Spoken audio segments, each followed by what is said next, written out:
안녕하세요. 저는 경기도에서 초등학생 딸 하나를 키우고 있는 40살 여자입니다. 현재 이혼한 지는 1년이 조금 넘었는데 막판에 제 결혼 생활을 떠올리면 정말 힘들고 눈물겹다 싶어서 지금도 떠올리기만 해도 착잡합니다. 결혼 막바지에 남편은 강력하게 이혼을 요구했고 저는 절대 이혼할 수 없다며 버텼어요. 남편이 저에게 이혼을 요구하는 이유는 한 여자 때문이었습니다. 그 여자에게 눈이 돌 대로 돌았던 남편은 아내고 자식이고 눈에 보이지도 않고 막무가내로 이혼을 요구했죠. 보통 남자들은 바람을 펴도 그냥 즐기기만 하지 결국은 가정을 버릴 수 없다고도 하던데 저희 남편은 아니었습니다. 그 여자한테 완전 미쳐 있었고 그 여자랑 한 가족이 되어서 새 출발할 생각밖에 없었어요. 심지어 저희 딸 양육권도 본인이 갖고 싶어 했는데 그 상간녀가 저희 딸을 키워주길 바랬습니다. 한마디로 이 가정 속에서 저라는 사람 하나만 쏙 지워버리고 그 자리를 상간녀로 대신하고 싶었던 겁니다. 처음에 사랑해서 결혼했고 10년 넘는 세월 동안 한 가족으로 동고동락했잖아요. 세월이 흐르면서 남녀로서 설레는 감정은 당연히 옅어질 수밖에 없죠. 하지만 그럼에도 가족으로서의 정, 서로에 대한 의리, 그런 걸로 남은 인생도 함께 의지하며 살아가는 거 아닌가요? 저라고 남편에게 천년만년 사랑의 감정이 샘솟았던 것도 아니고 매일이 특별하게 설레는 것도 아니었습니다. 나이가 들면서 배 나오고 팔다리 가늘어지고 머리숱도 한 해 한 해 다르게 없어지는 40살 평범한 남자였던 남편. 저라고 그런 남편이 뭐가 그렇게 새롭게 설레고 마냥 좋았겠나요? 하지만 가족이었기에 우리 아이의 아빠이고 나의 남편이었기에 인생의 동반자로서 한 배를 같이 탄 사람이기에 저는 진심으로 남편을 사랑했고 존중했고 또 믿었습니다. 그 사랑과 존중의 끝은 결국 배신과 실망, 분노와 서글픔밖에 안 남았지만요. 저는 원래 회사에서 근무를 하다가 아이가 5살 때쯤 일을 그만뒀었습니다. 그 당시 회사 사정이 어려워서 인원 감축이 있기도 했고 저도 그맘때 갑상선적으로 건강이 좀 안 좋아져서 너무 피로하기도 했거든요. 겸사겸사 집에서 쉬면서 아이도 돌보고 내 몸도 챙겨야겠다 싶어서 남편과 상의 끝에 그만뒀었죠. 그 후로는 계속 전업주부로 지냈었고요. 남편이 돈을 나름 잘 버는 직장이었기에 외벌이로도 크게 힘든 상황은 아니기도 했습니다. 남편은 회사 다니면서 열심히 돈 벌고 저는 집에서 살림하면서 아이를 잘 돌보고 남편과 저는 딱히 부딪힐 일도 없었고 나름 사이좋게 평범하게 잘 지냈습니다. 그렇다 보니 저는 남편이 저 몰래 딴 생각을 품고 있다는 사실을 전혀 알지 못했어요. 그러던 제가 남편의 외도를 눈치챈 건 정확히는 눈치챘다기보다 뭔가 석연치 않다고 느꼈던 건 그때였습니다. 아이를 등교시키고 저는 오랜만에 집 청소를 하고 있었어요. 그맘때 몸이 좀 피곤하던 터라 거실 청소나 주방 청소만 하고 아이 방까지는 잘 안 치웠거든요. 그날은 마음 먹고 싹 청소를 하자는 생각에 이불 세탁도 하고 화장실 청소에 세탁조 청소까지 했죠. 그리고 아이의 방도 정리를 할 겸 들어갔습니다. 이제 초등학생이긴 하지만 장난감들은 꽤 많은 편이었고 저는 그것들을 하나하나 통에 담으며 정리를 하고 있었어요. 그런데 처음 보는 장난감이 있었습니다. 아이 장난감은 거의 제가 사주는데 저는 처음 보는 장난감이었죠. 그것도 딱 봐도 꽤 고가의 장난감이었습니다. 남편이 사다 줬나 생각하면서도 설령 그렇다고 해도 이걸 내가 왜 몰랐지 싶기도 했어요. 남편이 사다 줬다면 저도 알았어야 했는데 전 몰랐으니까요. 어쨌든 그때는 대수롭지 않게 넘어갔습니다. 그리고 그날 후 아이가 집에 돌아왔을 때였어요. 아이는 방이 깨끗하게 치워져 있다고 좋아했고 저는 문득 그 장난감이 떠오르더라고요. 미송아, 이 장난감 아빠가 사준 거야? 아니면 할머니? 저희 딸은 그 장난감을 보더니 아니, 그거 은지 이모가 사줬어. 그러는 겁니다. 저는 어리둥절했죠. 은지 이모라니 저는 처음 들어본 이름이었어요. 은지 이모라니? 은지 이모가 누구야? 아빠 친구. 아빠 친구라고? 그 은지 이모라는 사람을 네가 언제 만났는데? 저번에 엄마 주말에 외할머니 집 갔을 때 그때 아빠랑 같이 만났는데? 그 은지 이모라는 사람하고 아빠하고 너랑 셋이서 만났다고? 응.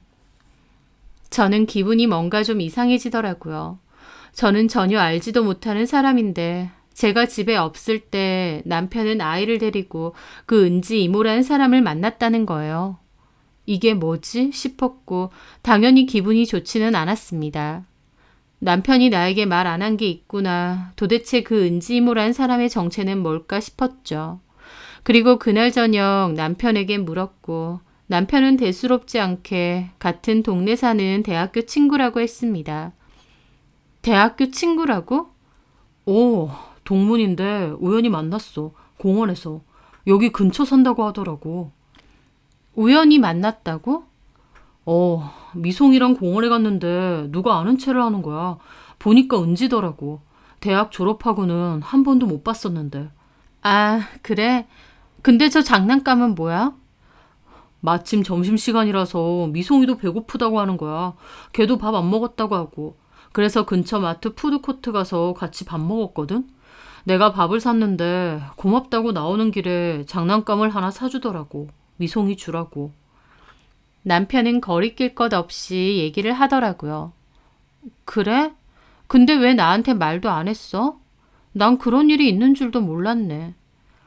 당신 그때 정신 없으니까 얘기 안 했지. 그맘때 엄마가 몸이 좀 안 좋으셔서 간호차 친정에 자주 왕래를 했던 때거든요. 남편은 제가 정신 없을까봐 굳이 말 안 했다고 했습니다. 너무 대수롭지 않게 말을 했기에 저도 그냥 그렇느냐 하고 말았습니다. 우연히 만난 대학 동창이었고 간단하게 식사도 할 수 있으니까요. 둘이 따로 본 것도 아니고 애랑 셋이서 같이 봤다고 하는데 저도 별 생각이 없었던 거죠. 그런데 그 일이 있고 얼마 지나지 않았을 때였습니다. 퇴근한 남편이 자전거를 하나 들고 오는 거예요. 초등학생이 탈 법한 자전거를 말이죠. 그런데 딱 봐도 새 것은 아니었습니다. 이게 뭐야? 웬 자전거? 미송이 타라고. 어디서 났어? 산 건 아닌 것 같은데? 아, 은지가 줬어. 남편의 입에선 또 그 은지라는 여자의 이름이 나왔죠. 이번엔 저도 뭔가 석연치 않더라고요. 이걸 왜 줘? 그 집 애가 타던 거야? 그 집 애는 무슨, 걔 결혼 안 했어. 근데 이게 어디서 나서? 조카 거래. 그 조카 애가 이제 안 탄다고 했는데 미송이 타면 좋을 것 같다고 가져왔다면서 나더러 갖고 가라고 하더라고. 저는 묘하게 기분이 좋진 않더라고요. 이걸 들고 가라고 일부러 연락까지 했단 말이야? 아니 그리고 당신은 뭐하러 홍걸 들고 와. 그냥 새 걸 사면 되는데. 아 멀쩡한데 굳이 새 걸 왜 사? 그 은지라는 사람도 그렇네. 조카가 타던 걸 우리 미송이 준다고 일부러 챙겨왔다고? 고마운 거지. 하지만 저는 전혀 고맙지 않았습니다. 남편 입에서 2번이나 낯선 여자의 이름이 나온다는 게 그렇게 달갑지 않았어요. 게다가 제가 느끼기에 이건 너무 그 친구가 오지랖 부린 것 같기도 했습니다. 하지만 저는 남편 기분이 상하지 않게 최대한 좋게 얘기를 했죠. 여보, 응? 일부러 우리 미송이 주려고 챙겨왔다니까 그 친구한테도 고마운데 당신도 앞으로는 따로 그 친구하고 연락하거나 보지는 마. 왜? 그렇잖아. 그 친구도 한 동네 산다는데 행여나 남들이 보면 이상하게 생각하지 않겠어? 보긴 누가 봐. 왜 안 봐? 미송이네 학교 친구들, 학부모들 다 이 근방 사는데 남들 보기에 오해해. 제 말에 남편은 잠깐 뭔가를 생각하더니 고개를 끄덕였습니다. 알겠다고 한 거죠. 아이는 그 자전거를 몹시 좋아했고 저도 마음 한구석에 이상하게 찝찝한 마음이 남아 있었지만 그냥 넘어갔습니다. 남편도 딱히 그 후로 그 친구를 보는 것 같지는 않았고 저도 남편에게 알아듣게 말했으니 무슨 뜻인지 알 거라고 생각했어요. 남편도 더 이상 은지라는 여자에 대해서 얘기하지 않았습니다. 그런데 그 여자에 대해서 다시 들은 건 남편이 아니라 제3자의 입을 통해서였습니다. 미송이가 다니는 미술학원 친구 엄마였고 저랑은 한 번씩 얘기하고 가볍게 연락 정도 하는 지인이었죠. 그날도 미송이를 데리러 학원에 갔는데 그 친구 엄마가 다가오더군요. 미송 엄마! 네, 소영 엄마. 소영이 데리러 오셨죠? 네, 아직 미송이는 수업 안 끝났나 봐요. 그렇네요. 조금 있으면 마칠 것 같은데. 저기 미송 엄마. 네? 내가 이런 얘기를 해도 되는지 모르겠는데. 뭔데요? 얼마 전에 아이스크림 가게에서 미송 아빠를 봤거든요. 주말이었던 것 같기도 하고. 아, 그래요? 제가 친정에 가 있는다고 미송 아빠가 주말에 미송이를 보거든요. 그렇구나. 근데 미송 아빠는 나를 본 게 아니고 나만 봤어요. 멀리서. 우리 소영이가 저기 미송이 있다고 그러더라고. 아, 그래요?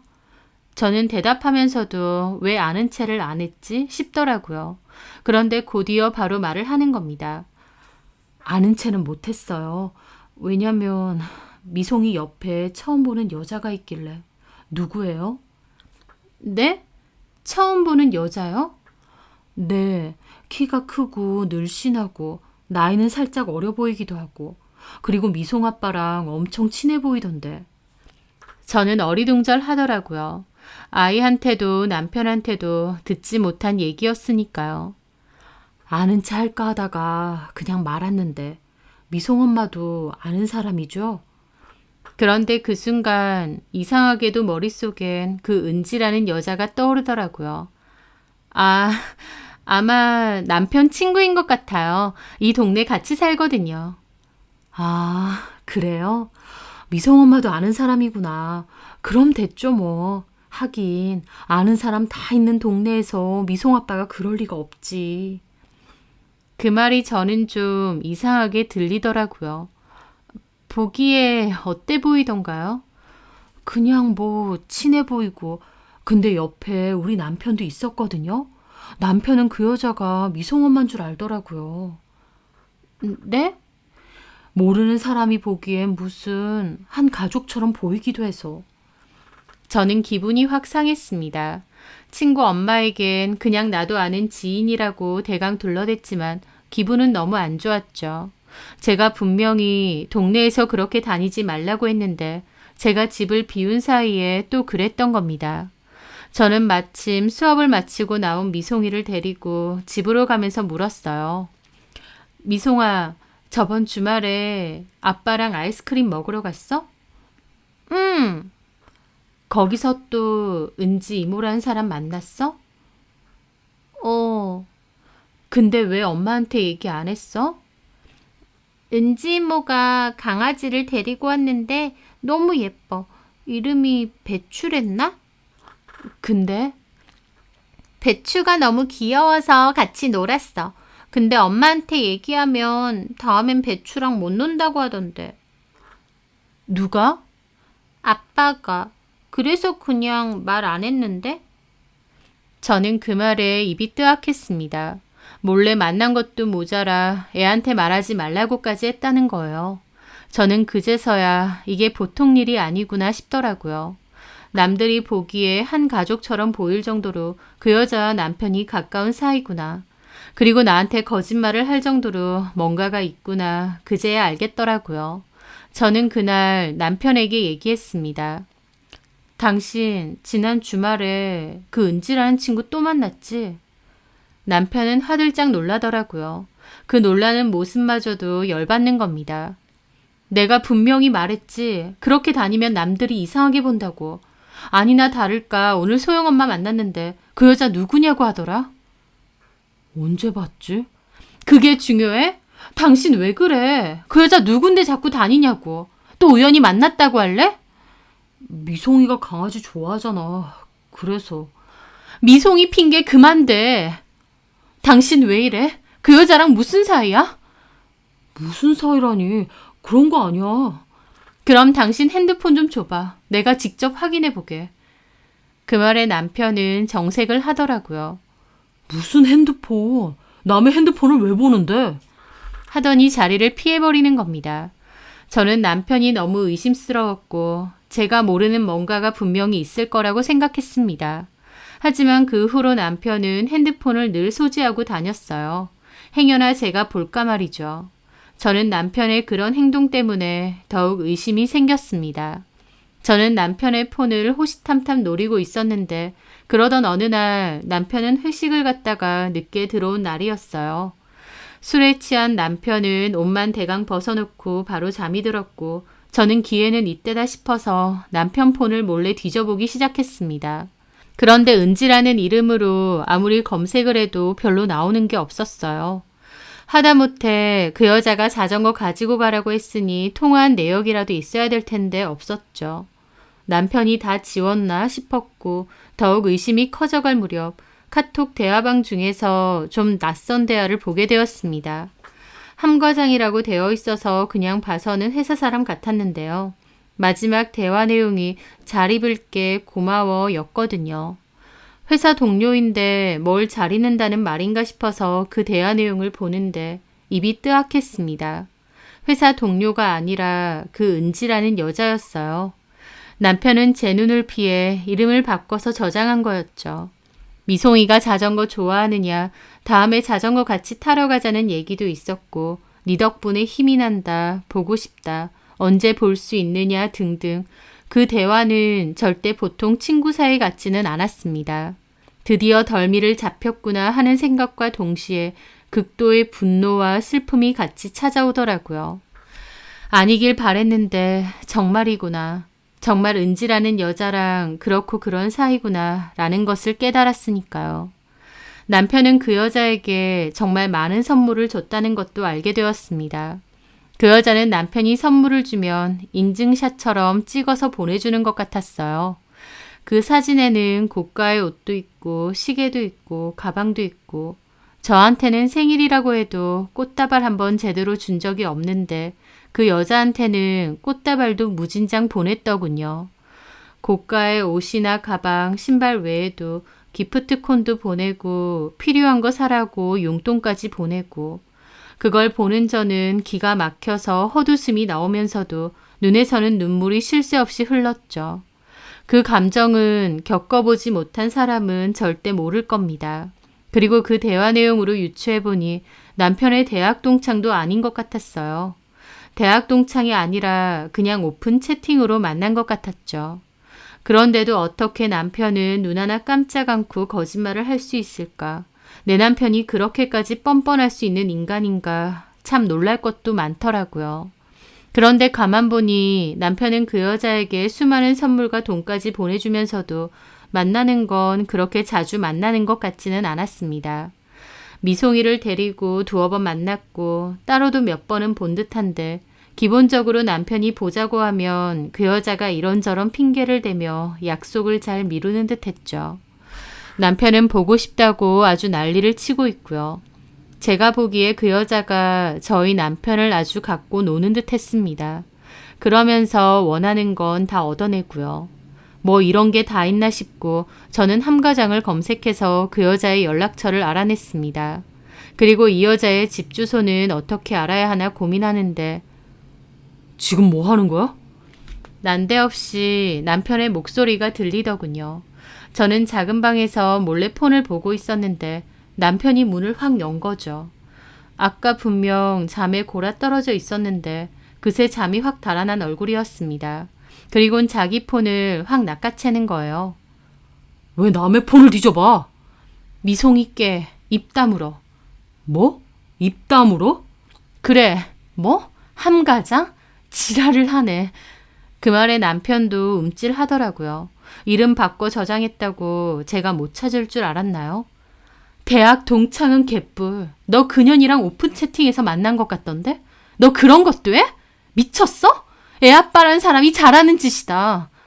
저는 울분에 차서 말했고 남편은 입 꾹 다물고 아무 말 안 하더라고요. 그년한테 돈 주고 선물 갖다 바치고 난리도 아니더만. 어떻게 이럴 수가 있어? 아주 다 뒤져봤네. 그래, 너 같으면 안 그러겠니? 어쩜 이렇게 눈 하나 깜빡 않고 나를 속이니? 그리고 네가 바람을 폈으면 폈지. 미송이는 왜 데리고 만나? 미쳤어? 남편은 아무 말도 하지 않았습니다. 입이 10개라도 할 말이 없었겠죠. 눈앞에 있는 남편을 죽여버리고 싶었던 건 처음인 것 같아요. 그년하고 당장 끝내. 아니면 내가 그년 찾아가서 요절낼 거야. 알았어? 그런데도 남편은 아무 대답이 없었습니다. 왜 말이 없어? 알았어. 저는 멀거니 서 있는 남편의 뺨을 후려쳤습니다. 그리고서도 분통이 안 풀려서 머리까지 한바탕 쥐어뜯었어요. 옆방에서 애가 자고 있으니 큰 소리는 못 내겠는데 심장이 터질 것만 같았습니다. 저는 남편에게 당장 그 여자랑 끝내라고, 아니면 나도 어떻게 할지 모른다고 다시 경고했습니다. 남편이 그 여자와 끝을 냈냐고요? 아니요. 남편은 오히려 저와의 결혼 생활을 끝내려고 했습니다. 그날 저는 한숨도 못 자고 다음날 아이 등교를 시켰는데요. 학교 근처에 큰 도로가 있어서 제가 매일 등교를 시키거든요. 멍한 기분으로 아이를 학교에 보내고 비척비척 돌아왔는데 집에 와보니 뭔가 이상하더라고요. 보니까 남편이 그 사이에 집에 들어와 자기 집만 대강 챙겨 집을 나간 겁니다. 그 30분밖에 안 되는 시간 동안요. 기가 막혀서 전화를 했지만 당연히 제 전화는 받지도 않았어요. 회사에도 전화를 했는데 남편이 연차를 썼다고 하더라고요.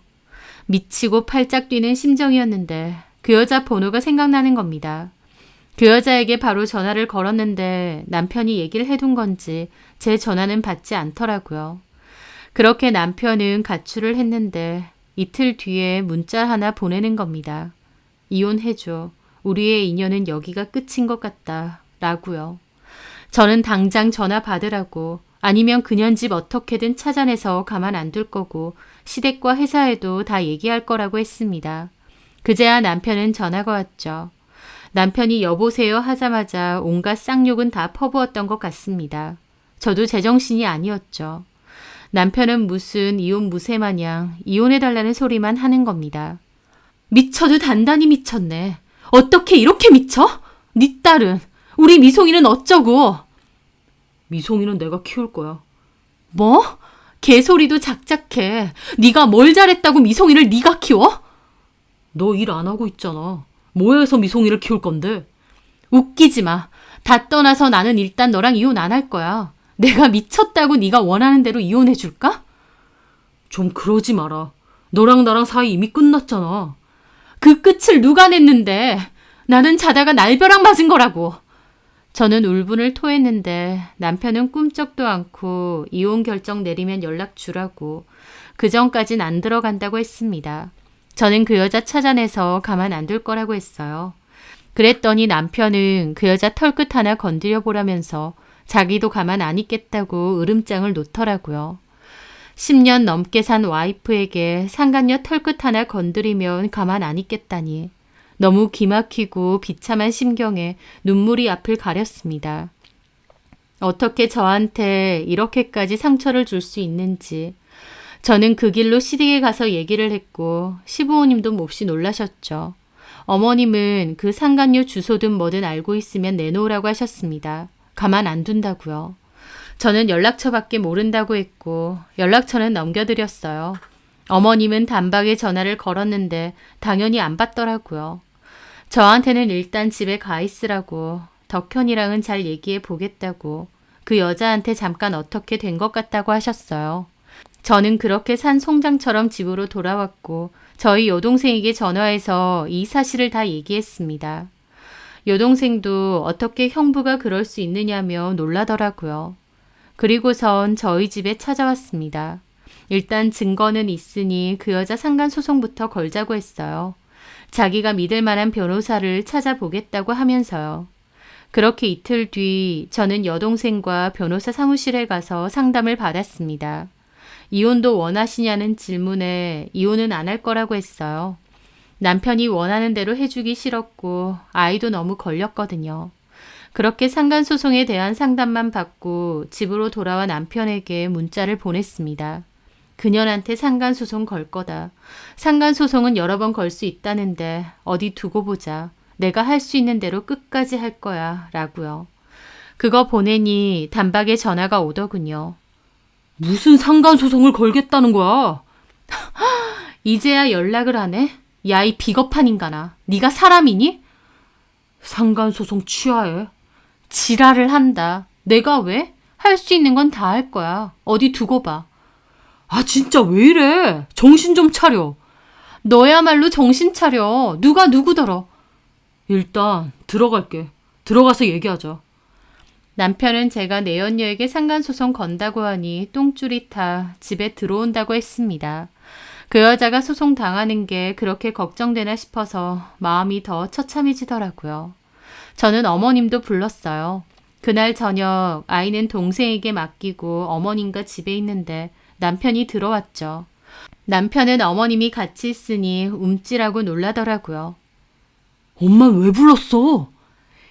야, 이 덕현, 너 미쳤니? 지금 뭐 하자는 거야? 집을 왜 나가? 너 그년 집에서 같이 살고 있어? 아니에요, 그런 거. 회사 근처에 원룸 하나 구해서 혼자 살고 있어. 아, 그리고 엄마는 돌아가 계세요. 그년 집 어디야? 당장 찾아가자. 내가 가만 안 둬. 아, 가긴 어딜 가요? 그년이 뭐라고 미송이미한테 이혼을 하자는 거야. 너 지금 제정신 아니야. 나 완전 제정신이고요. 그 여자 진심으로 사랑해요. 너무 어이가 없으니 웃음이 나더라고요. 사랑은 무슨 얼어 죽을? 진짜 사랑한다고. 나 그 여자랑 살 거야. 우리 미송이랑 은지랑 그렇게 같이 살 거야. 저는 가만히 있다가 그 말에 눈이 돌았습니다. 미쳤어? 어디다 대고 미송이 얘기를 꺼내? 네가 직장도 없는데 무슨 수로 미송이를 키우냐고. 남편의 말에 저는 뒤로 넘어갈 것 같았고 어머님도 한숨만 푹푹 내시더라고요. 남편은 그러고서도 저한테 이혼해줘. 이렇게 하는 거 다 시간 낭비야. 우리 좋게 이혼하자. 그리고 상간소송도 취하해줘. 그러면 내가 위자료 명목으로 돈은 섭섭치 않게 챙겨줄게. 웃기지 마. 나 너랑 절대 이혼 안 해. 그리고 우리 미송이 크면 이 얘기 다 해줄 거야. 네가 그러고도 엄마냐? 그러는 너는. 내가 이러니까 질리지. 어쨌든 상간소송은 제발 좀 취하라고. 웃기지 마. 너한테도 걸 거야. 그래, 그년이랑 나가 살아. 내가 걸 수 있는 대로 소송 계속 걸 거니까. 그거 돈 내면서 그년이랑 살던지. 진짜 지긋지긋하다. 너랑은 말이 안 통해. 남편은 다시 집을 뛰쳐나갔고 저는 이제 눈물까지 말랐는지 눈물도 안 흘렸습니다. 어머님도 저게 미쳐도 단단히 미쳤다면서 집으로 돌아가셨죠. 그렇게 아이와 저 둘이서 지내는데 아이가 아빠는 언제 오느냐, 왜 안 오느냐 물어보면 할 말이 없었습니다. 그러면서 남편과 그 여자에 대한 분노는 더 커져갔죠. 저는 바로 상간소송을 진행했는데 소장을 받자마자 그 여자는 발등에 불이 떨어진 모양이었습니다. 남편에게 이걸 해결하라고 집으로 돌아가라고 한 모양이었죠.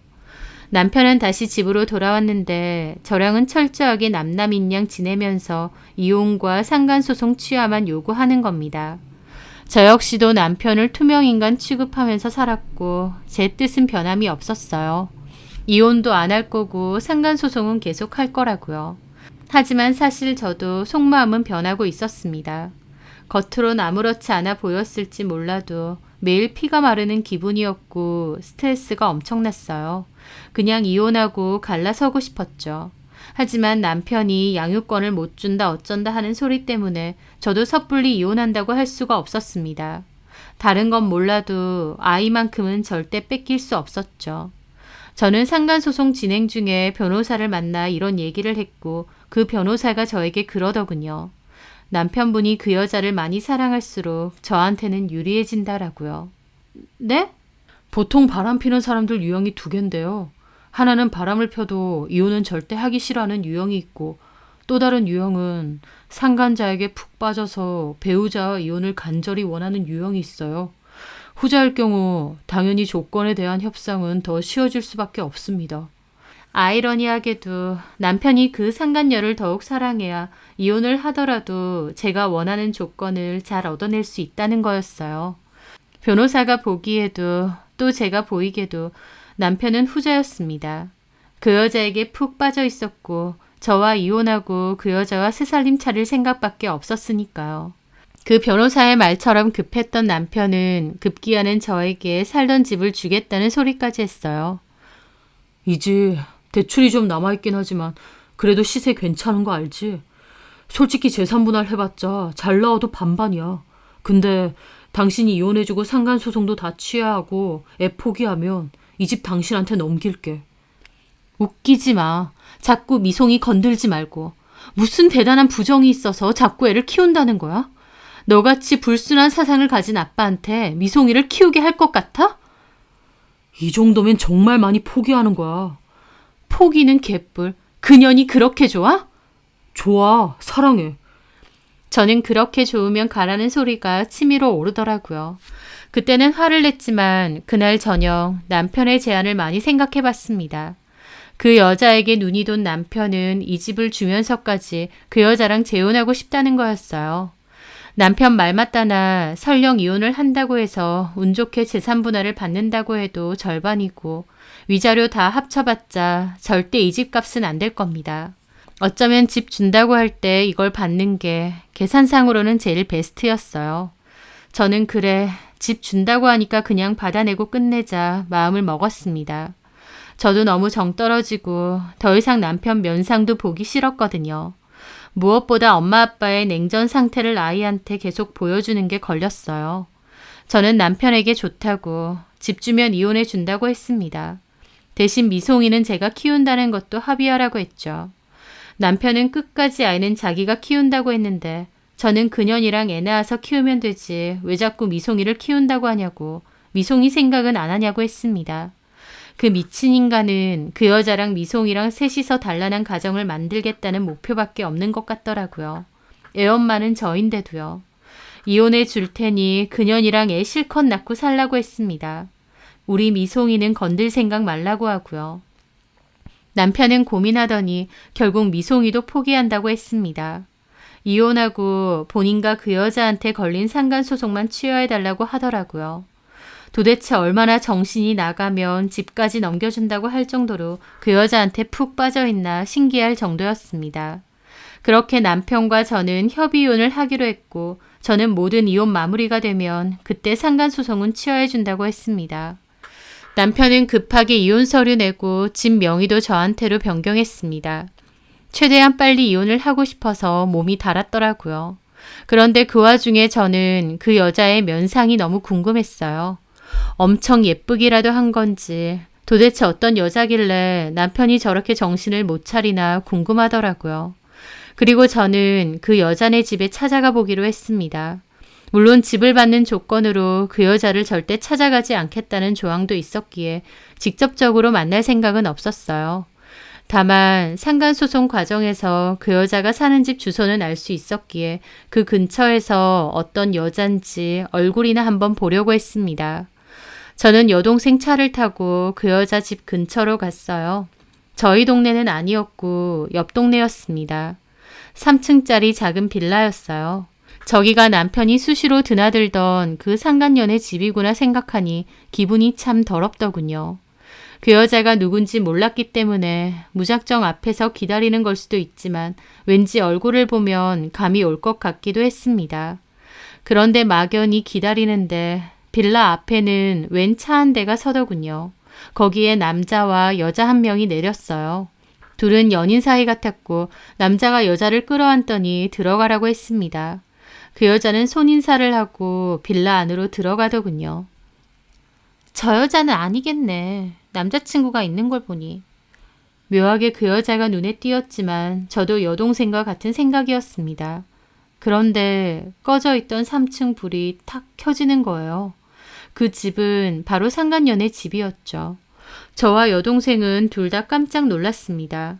방금 분명 다른 남자랑 포옹을 하고 안으로 들어갔는데 그 여자가 남편의 상간녀였으니까요. 뭐야, 방금 그 여자였어. 그러게. 그럼 차로 데려다 준 그 남자는 뭐야? 저도 너무 혼란스럽더라고요. 그럼 내 남편 말고 다른 남자도 있다는 건가 싶기도 하고요. 그런데 그 생각을 하자 오히려 마음이 홀가분해졌습니다. 서로 죽고 못 사는 줄 알았는데 사실은 남편 혼자서 저 여자 좋다고 난리치고 있었던 거니까요. 그날 여동생과 저는 저 여자에게 다른 남자가 있나 보다라는 얘기를 하며 돌아왔어요. 얼굴을 제대로는 못 봤지만 그 상황을 본 것만으로도 충분했습니다.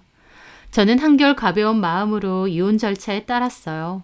그렇게 숙려 기간까지 끝이 나고 법원에서 나오는데 남편이 저에게 마지막으로 한 말은 당장 상간소송 취하해. 였습니다. 저는 남편을 가만 보는데 이 모질이야. 네 상간녀한테는 다른 남자도 있다. 라며 비웃어주고 싶더라고요. 하지만 저는 아무 말 하지 않았습니다. 남편은 약속대로 빨리 취하하라고 했고 저는 그 자리에서 전화해서 상간소송을 취하했습니다. 이제 됐어? 너 나한테 미안한 마음이 하나도 없지? 그렇진 않아. 당신한텐 미안해. 고양이 쥐 생각해라. 이제 어쩔 거야? 그년이랑 재혼이라도 할 거야? 그런 건 우리가 알아서 결정할 거야. 남편에게 우리는 더 이상 제가 아니었습니다. 저는 씁쓸한 웃음과 함께 걸음을 옮겼어요. 남편은 제 뒤통수에 대고 미안하다, 잘 살아라. 그러고 서둘러 주차장으로 가버리더라고요.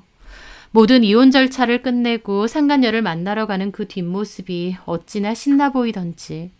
저는 마지막까지 씁쓸한 기분을 느끼며 그렇게 저의 결혼 생활에 종지부를 찍었습니다. 다행히 이혼 숙려 기간 때 여동생의 소개로 한 회사에서 일도 할 수 있게 되었습니다. 좀 단순한 일이었고 월급이 그렇게 많지는 않았지만 그래도 회사 사람들도 괜찮고 사장님도 좋은 분이었어요. 일 열심히 하면서 아이 키우고 씩씩하게 잘 지내봐야겠다 생각을 했는데 이혼하고 한 달 정도 지났을 때였어요. 전 남편이 아이의 면접 교섭 때문에 아이를 데리러 왔는데 그 한 달 사이에 얼굴이 말도 못하게 상해 있는 겁니다. 깜짝 놀랐죠. 그렇게 이혼해달라 노래를 불러서 원하는 대로 해줬고 신나서 그 여자한테 달려간 게 마지막이었는데 한 달 만에 본 전 남편의 얼굴은 말이 아니었거든요.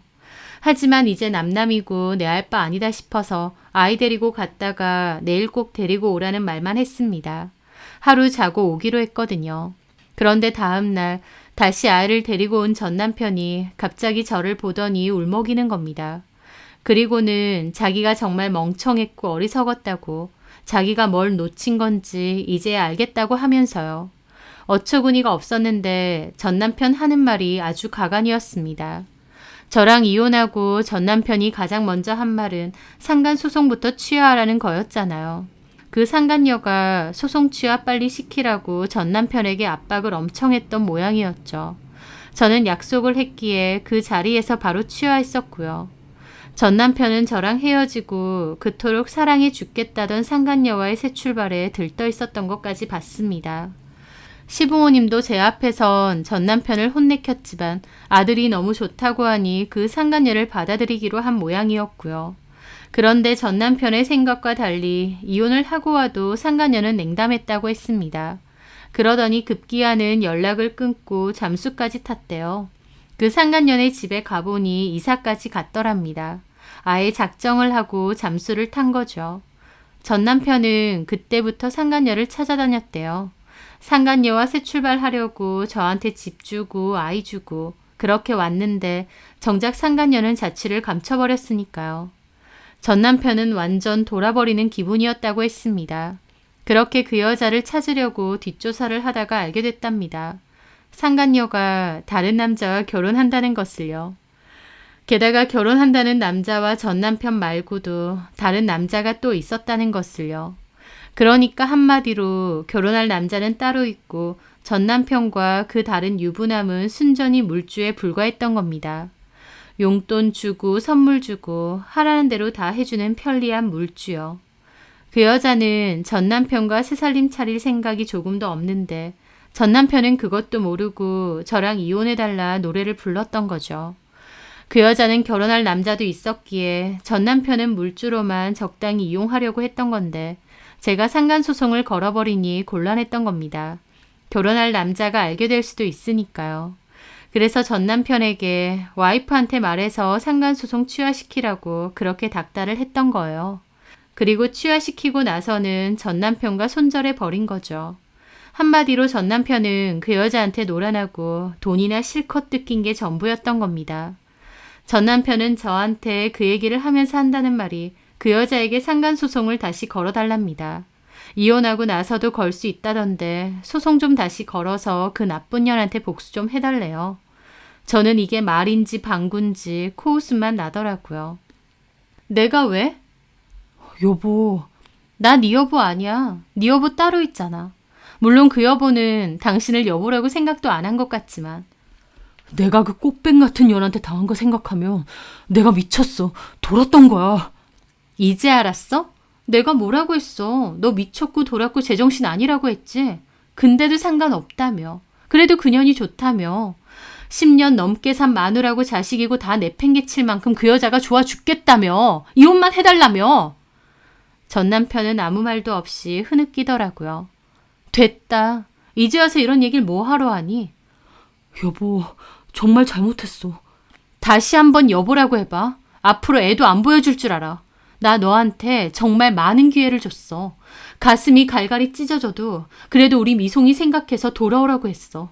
네가 나랑 미송이한테 뭔 짓을 했는지나 생각해. 너 그 여자 생각하면 분통 터져? 나는 네 생각하면 속에서 천불이 올라와. 알아? 그런 주제에 뻔뻔하게 나한테 상간소송을 다시 해달라고? 너 미쳤니? 내가 왜? 어떻게 나한테 그런 소리를 해? 저는 또 새삼스럽게 열이 뻗치더라고요.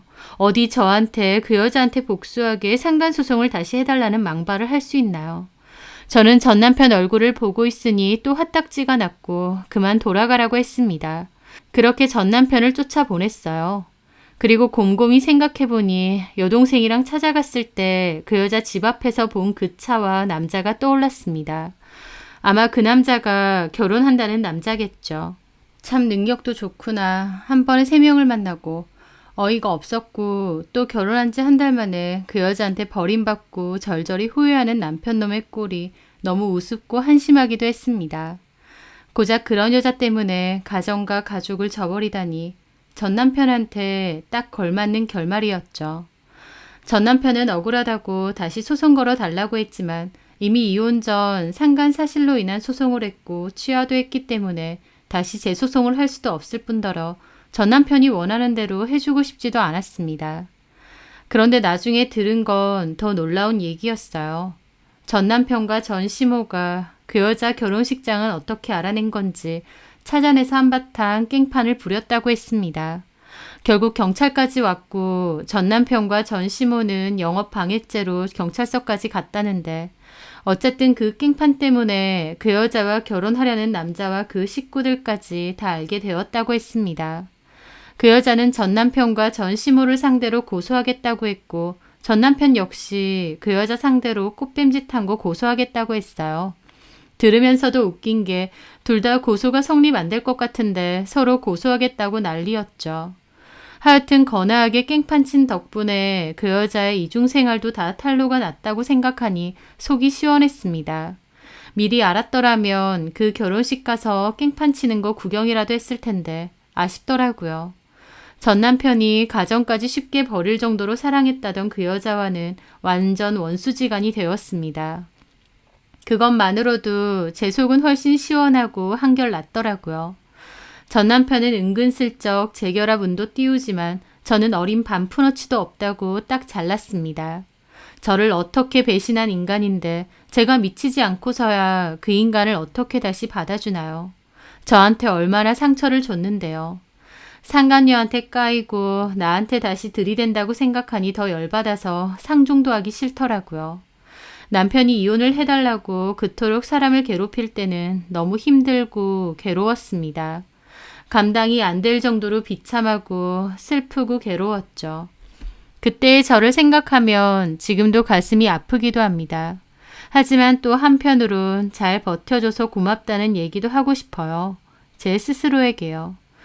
전 남편이 배신을 때렸고 제 가정은 깨졌지만 지나고 보니 또 새로운 삶에 적응이 되고 좋은 일도 생기는 것 같아요. 지금 힘든 일을 겪고 계신 분이 있더라도 잘 견디고 그 시간을 보내면 나중에는 좀 더 가벼운 마음으로 지금의 힘든 일을 돌아볼 수 있다고 생각하셨으면 좋겠네요. 지금의 저처럼 말이죠. 제 사연 들어주셔서 감사합니다.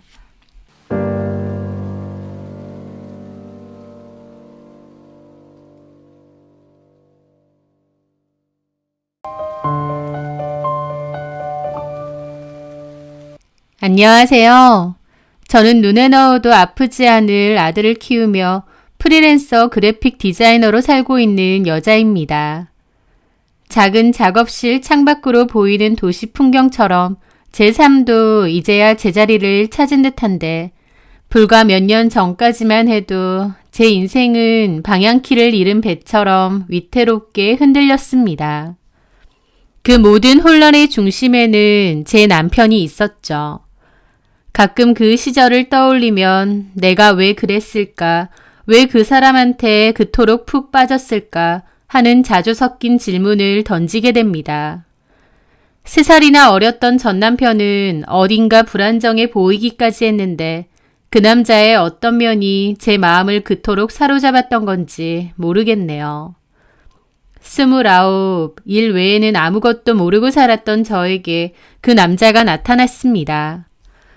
저는 연애 경험은 손에 꼽을 정도였고 남자를 대하는 게 불편하고 어려웠어요. 그래서인지 결혼이라는 단어는 먼 나라 이야기처럼 느껴졌습니다. 그런데 그 남자를 처음 만난 건 요란하고 북적거렸던 친구의 가게 오픈날이었습니다. 시끄러운 음악 소리와 사람들 틈에서 잠시 벗어나 테라스에 기대 서 있는데 그 남자가 다가왔어요. 어색한 첫인사 후에 이런저런 대화를 나누다가 가까워지게 되었습니다. 저는 원래 남자들과의 대화를 불편해하고 어색해하는데 이상하게도 그 남자와는 너무 편하더라고요. 그 남자는 제가 처음 본 사람인데도 스스럼 없이 말도 걸고 자기 얘기도 잘 꺼냈어요. 이런저런 대화를 하다가 부모님의 결혼 성화에 대한 푸념까지도 늘어놓았습니다. 그 모습이 왠지 모르게 짠하면서도 솔직하게 느껴지더라고요. 그날 이후 그 남자와 저는 연락을 주고받으며 급격히 가까워졌고 몇 달 뒤 그는 제게 결혼을 전제로 만나자는 다소 성급하지만 설레는 고백을 했습니다. 시연 씨, 저랑 진지하게 만나볼래요? 결혼 생각하고요. 네? 글쎄요. 저희 만난 지 얼마 안 됐잖아요. 알죠. 근데 시연 씨 처음 봤을 때부터 뭔가 운명이 느껴지더라고요. 그리고 이건 어떻게 들리실지 모르겠는데요. 우리 부모님이 딱 좋아하실 스타일이에요. 차분하고 현명해 보이고 저 같은 사람 잘 잡아줄 것 같다는 느낌이 확 온다고나 할까요? 어딘가 계산적인 듯한 그의 말에도 결혼이라는 단어가 주는 무게감과 연하남의 저돌적인 모습에 저는 속수무책으로 흔들렸습니다. 그렇게 연애를 시작하고 얼마 지나지 않아 저는 그 남자의 부모님을 뵈러 가게 되었습니다. 부모님은 크고 으리으리한 주상복합 아파트에 살고 계셨어요. 아버님은 기계 설비회사를 운영하신다고 했고 어머님은 온화하지만 기품 있으시더군요. 잔뜩 긴장한 제 모습에도 두 분은 예상외로 저를 무척이나 따뜻하게 또 반갑게 맞아주셨습니다. 시연이는 사진보다 실물이 훨씬 예쁘네. 우리 민준이가 왜 그리 서둘렀는지 알겠어. 착하고 선해 보여요. 편하게 앉아요. 우리 민준이가 사람 보는 눈은 있구만. 시연이가 차분하고 야무져 보여서 마음에 든다. 사람이 아주 착하고 현명해 보여. 나중에야 그 환대의 이면에 숨겨진 뜻을 알게 되었습니다. 착해 보이고 선해 보인다고 저를 좋아하셨는데 철없는 외동아들을 잘 관리해 줄 거라는 기대감이 있으셨던 것 같아요. 왜냐면 막상 결혼하고 보니 남편은 제 상상 이상으로 철딱선이 없고 여자 좋아하고 개념 없는 그런 인간이었거든요. 어쨌든 저는 모두의 축복 속에서 그 남자의 아내가 되었고 시댁의 든든한 지원 아래 겉으로는 남부러울 것 없는 결혼 생활을 시작했습니다. 하지만 화려한 포장지를 벗겨내자 드러난 결혼의 민낯은 초라했습니다. 남편은 제 생각 이상으로 무책임하고 이기적이었어요. 그는 일과 회사 일, 회식을 핑계대며 늘 밤늦게 귀가했습니다. 처음에는 미안해하는 기색이라도 보였지만 시간이 지날수록 당연하다는 듯 굴었고 술에 취해 비틀거리며 들어올 때가 비일비재했어요. 때로는 새벽녘까지 연락 두절 상태가 된 적도 많았죠. 여보, 지금 몇 시야? 전화는 왜 안 받고? 무슨 일 있었어? 또 시작이네. 회식했어, 회식.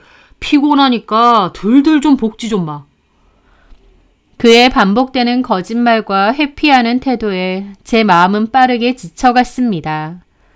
남편은 저녁 6시 이후로는 제 전화를 받는 일이 드물었고 저는 종종 불길한 예감을 느껴야 했죠.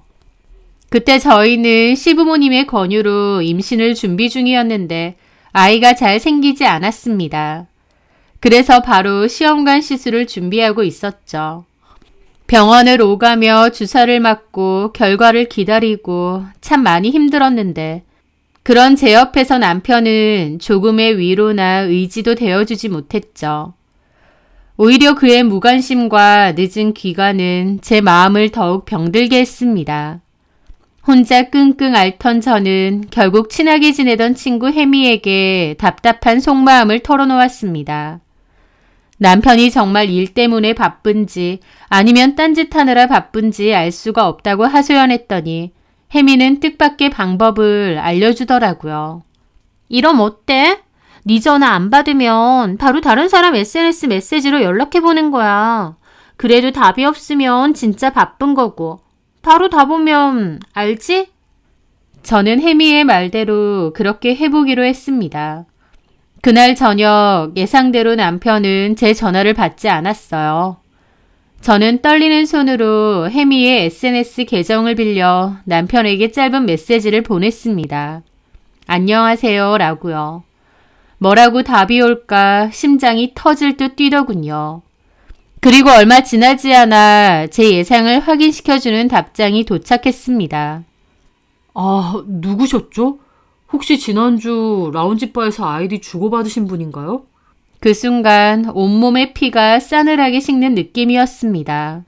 라운지바라니, 아이디를 주고받았다니. 남편이 밖에서 어쩌고 다니는지 알겠더라고요. 배신감에 몸서리치며 제 폰으로 다시 남편에게 전화를 걸었지만 역시나 감감무소식. 저는 차가운 분노를 담아 카톡을 보냈습니다. SNS 메시지 보는 거 나야. 지금 집으로 들어와. 남편은 제 카톡을 읽었지만 답장이 없었습니다. 그리고 자정이 훌쩍 넘어서야 술 냄새를 풍기며 아무 일 없었다는 듯 태연한 얼굴로 들어오더군요. 그의 뻔뻔한 얼굴을 보자 참았던 분노가 터져 나왔습니다. 내가 바로 들어오랬는데 지금까지 뭐 하다 온 거야? 야근? 회사 일? 웃기지 마. 다 거짓말이었네? 진짜 시작이네 또. 사람 좀 그만 들들볶아. 숨 막혀 죽겠다고. 결혼했으면 좀 믿어주고 그래야 되는 거 아니야? 믿어줘? 지금 네가 그런 행동을 하면서도 나한테 그런 말이 나와? 와이프 전화는 그렇게 씹어대면서 생판 모르는 여자 연락은 칼같이 답장하네. 게다가 라운지, 너 도대체 뭐 하고 다니는 거야? 모르는 사람이니까. 혹시 아는 사람인가 싶어서 답장한 거잖아. 당신 전화는 뻔해. 잔소리 아니면 의심. 그러니까 안 받은 거지. 솔직히 너도 책임 있다고 생각 안 해? 네가 의심받을 짓 했잖아. 너 회사 핑계 대면서 여자 만나고 다니는 거지? 와, 소설 쓰시네. 증거 있어? 증거 있냐고. 없으면 사람 함부로 의심하고 몰아대지 마. 의부증이야 뭐야. 그의 적반하장과 의부증이라는 단어에 저는 이성의 끈을 놓을 뻔했습니다. 저는 차갑게 말했죠. 그래, 네 마음대로 생각해. 그럼 나도 내 마음대로 할 테니까. 시부모님께 다 말씀드릴 거야. 네가 무슨 짓 하고 다니는지. 시부모님이라는 말에 그의 얼굴이 순간 굳었습니다. 그는 결국 한 발 물러섰습니다. 아, 무슨 우리 엄마 아빠한테 말한다 그래. 내가 앞으로 연락 잘 할게. 됐지? 아, 진짜 치사하다. 내가 바라는 거 기본적인 거잖아. 연락 잘하고 늦지 말고. 그리고 여자 만나는 거 들키면 나 진짜 안 참아. 내가 말하는 게 어려운 부탁이야? 알았다고. 연락 잘하면 될 거 아니야. 그 후로 그는 약속대로 연락은 했지만 그 안에는 어떤 진심도 느껴지지 않았습니다. 그저 의무감에 마지못해 하는 보고일 뿐이었죠. 이럴 거면 도대체 저랑 결혼은 왜 했나 싶더라고요. 부모님이 하도 결혼하라고 닥달을 하니까 마지못해 했지 저에 대한 그 어떤 애정도 없는 것 같았죠. 그리고 제 마음속 불안감도 여전히 남아 있었습니다. 힘든 시간 속에서도 저에게는 기적처럼 아들이 찾아왔습니다. 시험관 시술 과정은 고되었지만 그래도 아이의 존재는 제게 큰 힘이 되더라고요. 저는 다니던 회사를 그만두고 프리랜서로 전향해 오롯이 육아에 집중했습니다. 어머님의 경제적 지원 덕분에 생활은 안정적이었지만 육아라는 게 너무 고돼서 하루하루가 전쟁 같기도 했어요. 잠 못 자고 아이와 씨름하는 동안 제 몸과 마음은 서서히 지쳐갔죠. 제가 육아에 허덕이는 동안 남편은 주말이면 친구들과의 약속, 출장 등 온갖 핑계를 대며 집을 나섰습니다. 평일에는 비교적 일찍 들어와 잠시 아빠 노릇을 했기에 저도 남편의 주말까지 맡고 싶지는 않았어요. 하지만 남편의 잦은 외박과 의심스러운 행동들 때문에 늘 신경 쓰이고 괴로웠던 저는 결국 남편의 스마트폰에 위치 추적 앱을 설치하게 되었습니다. 불안감을 확인하고 싶지 않았지만 동시에 진실을 알아야 한다는 생각 때문이었죠. 하지만 제 의심과 달리 앱은 남편이 말한 장소와 일치했고 그는 저의 의심을 피하려는 듯 친구들과 찍은 사진도 종종 보내왔습니다. 그러는 과정에서 저도 남편을 많이 믿게 되고 또 스스로를 다독이며 이 위태로운 평화를 유지하려 애썼죠. 그렇게 시간은 흘러 어느 평일 낮이었습니다. 그날은 어머님과 함께 병원에 다녀오던 길이었죠.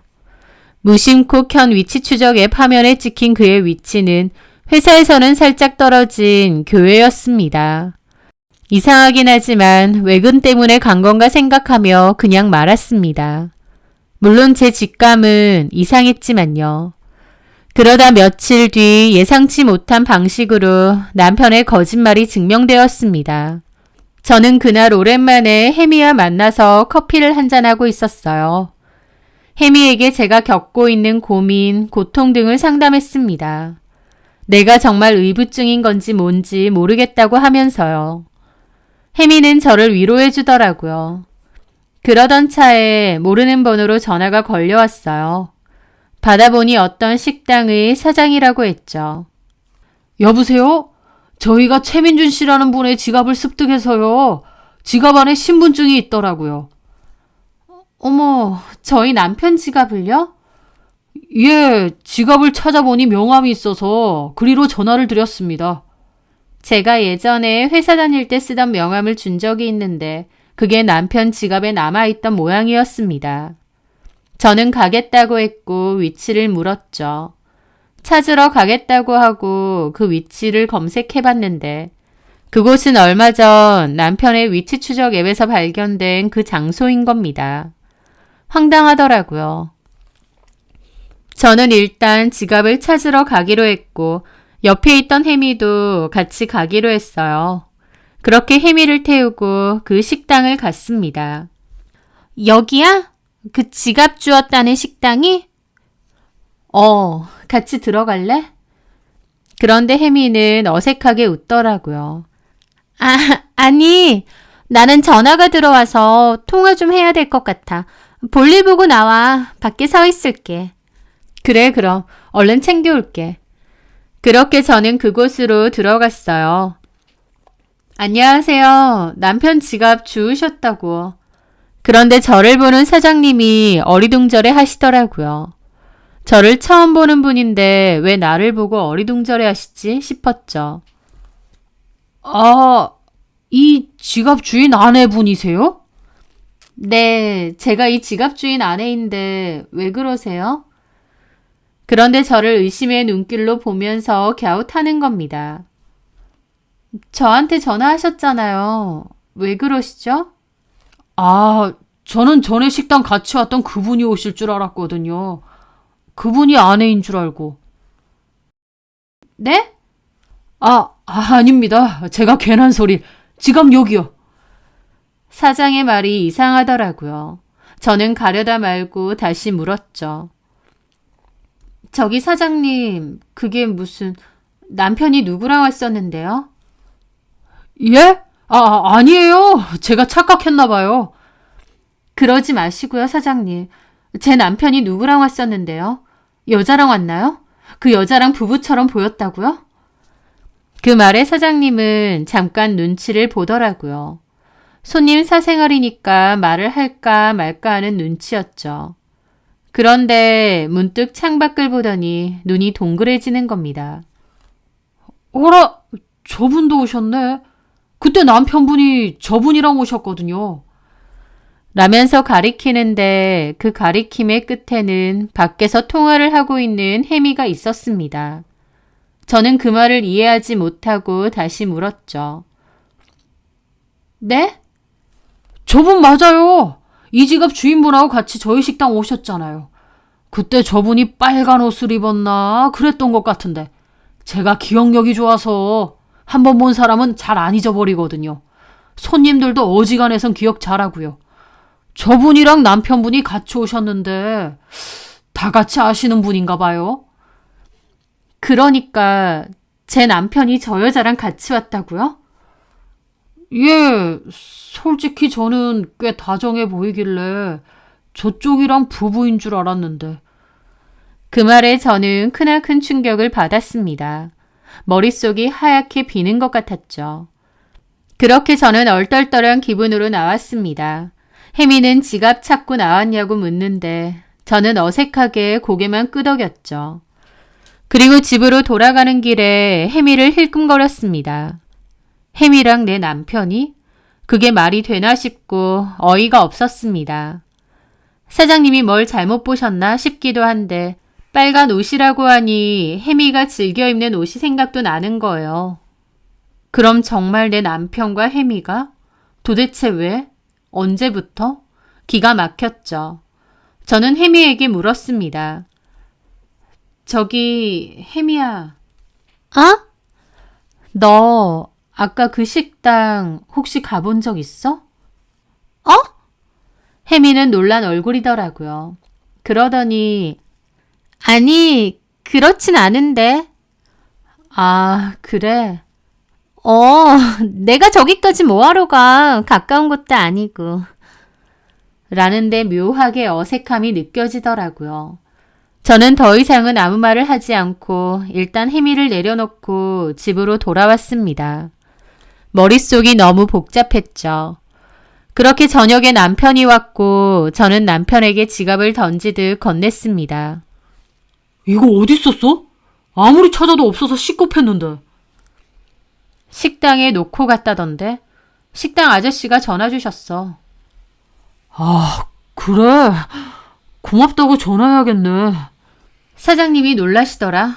저번에 왔던 그 여자가 와이프인 줄 알았는데 내가 왔다고?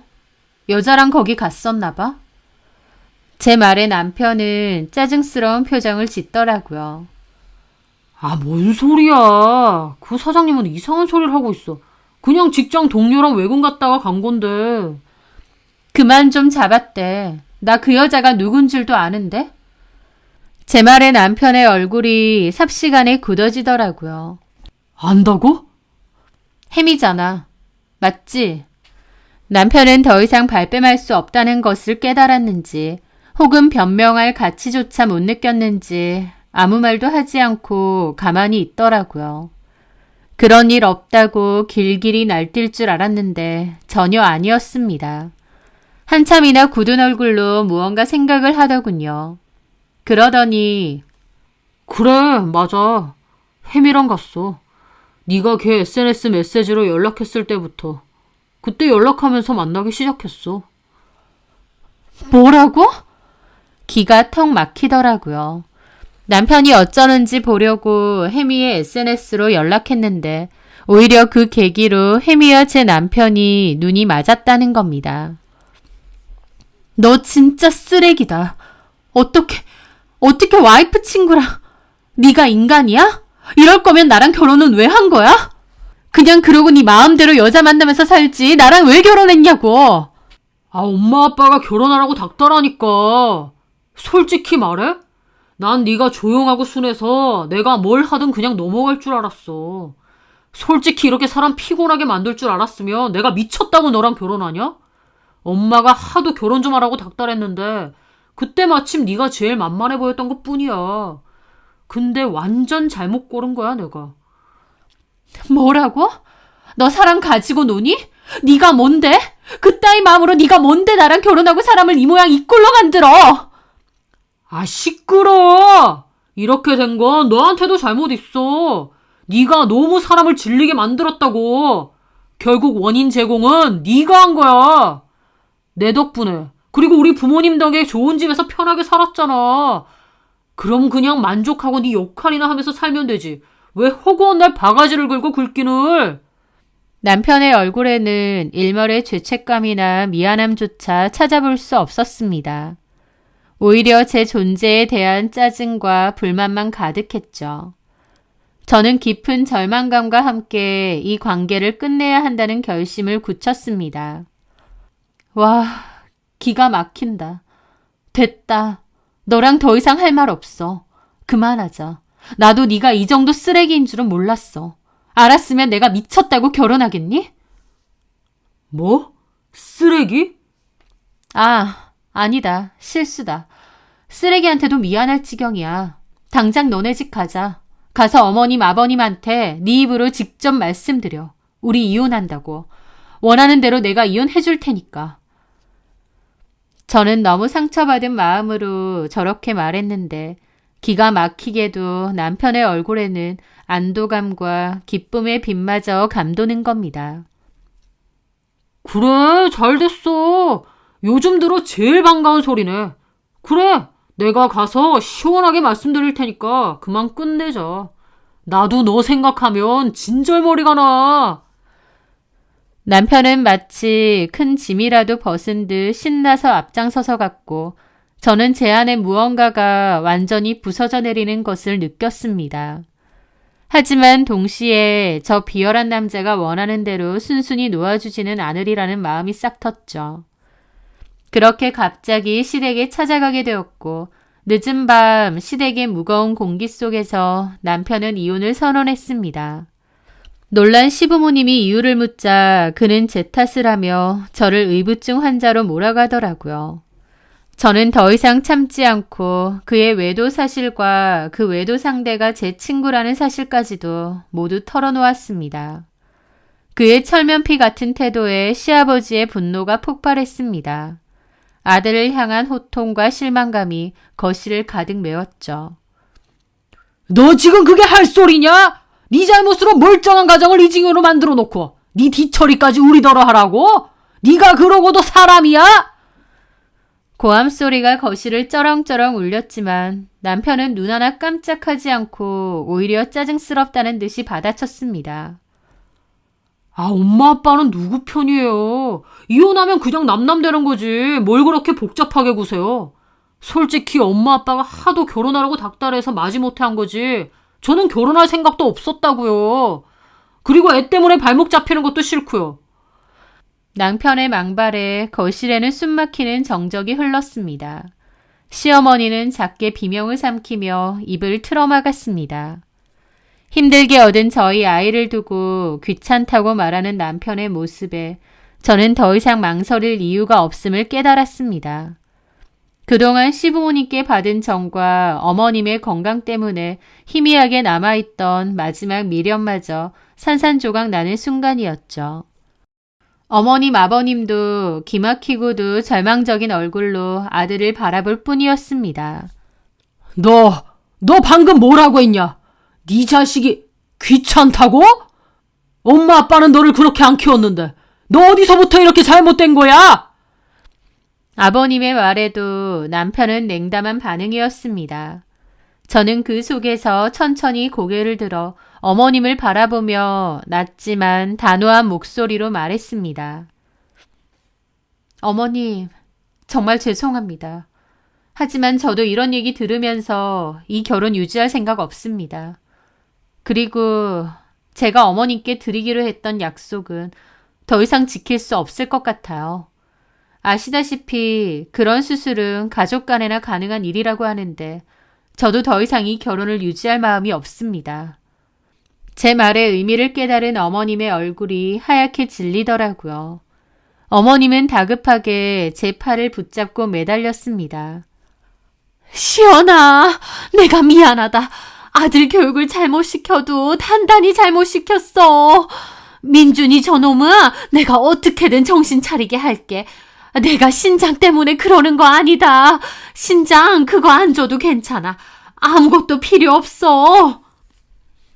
어머님의 말에 남편은 황망한 표정으로 바라보고 있더라고요.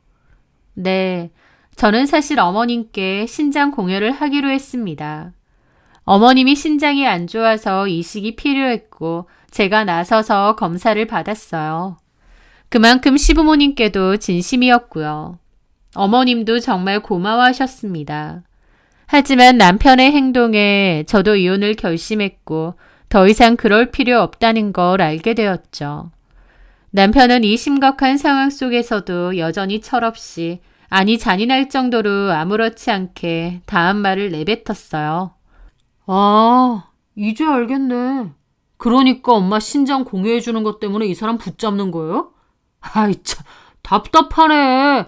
엄마, 그럼 저한테 진작 말씀을 하셨어야죠. 그런 문제는 제가 해결할 수 있다니까요. 네가 뭘 해결하는데? 지금 만나는 여자 있거든요. 걔도 검사 한번 해보세요. 만약 되면 엄마한테 해주라고 할게요. 걔 저한테 푹 빠져서 뭐든 다 하려고 하거든요. 까짓것 뭐. 그리고 혹시 걔가 안 맞으면 걱정 마세요. 제가 다른 여자라도 빨리 구해서 데려오면 되죠. 세상에 여자가 쟤 하나뿐인 것도 아니고 뭐가 문제예요 대체?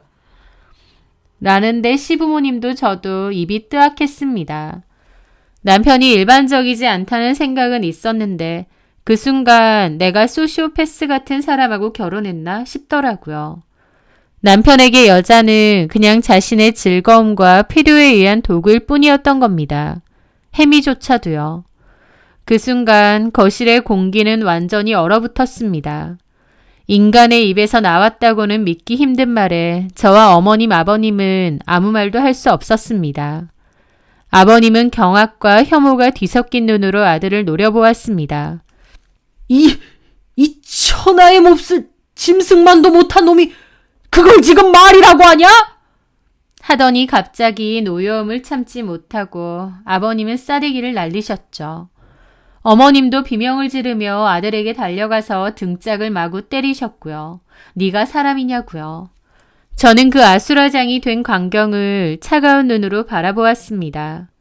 울부짖는 시어머니, 분노로 이성을 잃은 시아버지, 그리고 여전히 상황 파악을 못하고 억울하다는 듯 뺨을 감싸진 남편. 저는 조용히 몸을 돌려 현관으로 향했습니다. 등 뒤에서 들려오는 고성과 울음소리가 점점 멀어졌고 차가운 밤 공기가 제 뺨을 스치는 순간 많은 생각이 들더라고요. 내가 결혼을 잘못해도 정말 잘못했구나. 이 결혼을 하루라도 빨리 끝내야 되는 거구나 라는 것을요. 그 후 저는 혜미를 만났습니다. 혜미는 말은 미안하다고 하지만 조금도 미안한 기색이 없었어요.